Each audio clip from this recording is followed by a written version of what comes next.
അവകാശങ്ങൾക്കായി ദില്ലിയിൽ ദില്ലി ചലോ.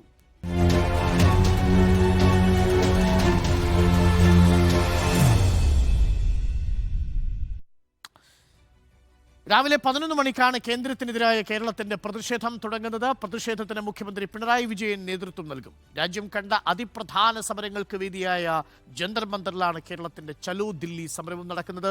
സമരവേദിയായ ജന്തർ മന്ദറിൽ നിന്ന് നോബൽ ബാരിക്കാരൻ തയ്യാറാക്കിയ റിപ്പോർട്ട് കാണാം ആദ്യം.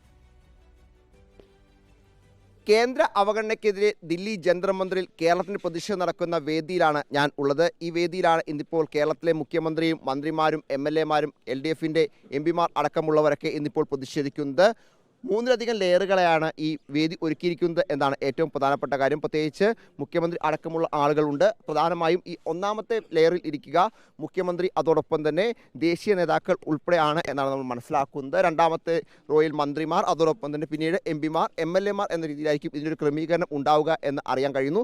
അത്തരത്തിൽ ഒരുക്കങ്ങൾ അതിൻ്റെ അവസാന ഘട്ടത്തിലാണ് ഉള്ളത്. ഇനിയിപ്പോൾ ഇതുമായി ബന്ധപ്പെട്ട ബാക്കി നടപടിക്രമം, പ്രത്യേകിച്ച് ഫ്ലെക്സ് ബോർഡുകൾ, ഇതിൻ്റെ സുരക്ഷാ പരിശോധന ഉൾപ്പെടെ നടത്തേണ്ടതുണ്ട്. അത്തരത്തിലുള്ള നടപടിക്രമങ്ങൾ എല്ലാം പൂർത്തിയാക്കേണ്ടതുണ്ട്. പലയിടത്തും നമുക്ക് ഇപ്പോൾ നോക്കിക്കഴിഞ്ഞാൽ കേരളത്തിൻ്റെ അത്തരത്തിൽ ഫ്ലെക്സ് ബോർഡുകൾ ഉൾപ്പെടെ കേരള വിരോധ് പ്രദർശൻ എന്നെഴുതിയ ഫ്ലെക്സ് ബോർഡുകൾ ഉൾപ്പെടെ ഇവിടെ കാണാൻ കഴിയും. അത്തരത്തിൽ പിന്നീട് ബാരിക്കേഡുകൾ തീർത്തുകൊണ്ട് ഇതിനെ രണ്ടായി സ്പ്ലിറ്റ് ചെയ്യുന്നുണ്ട്. പ്രത്യേകിച്ച് ഇവിടെ കാണാൻ വരുന്ന അല്ലെങ്കിൽ പങ്കെടുക്കാൻ വരുന്ന ആളുകൾ, അതിനുശേഷം ഇങ്ങോട്ട് നേതാക്കൾ എന്ന രീതിയിലായിരിക്കും ഒരുപക്ഷെ അതിനൊരു ക്രമീകരണം ഉണ്ടാവുക. എന്താണെങ്കിലും വലിയ രീതിയിലുള്ള ഒരുക്കങ്ങൾ ദില്ലി ജന്തർ മന്ദിറിൽ പുരോഗമിക്കുകയാണ്. പൂർണ്ണമായും സുരക്ഷാ വലയത്തിലാണ് ജന്തർ മന്ദിർ ഉള്ളത് എന്നതും പ്രധാനപ്പെട്ട കാര്യമാണ്.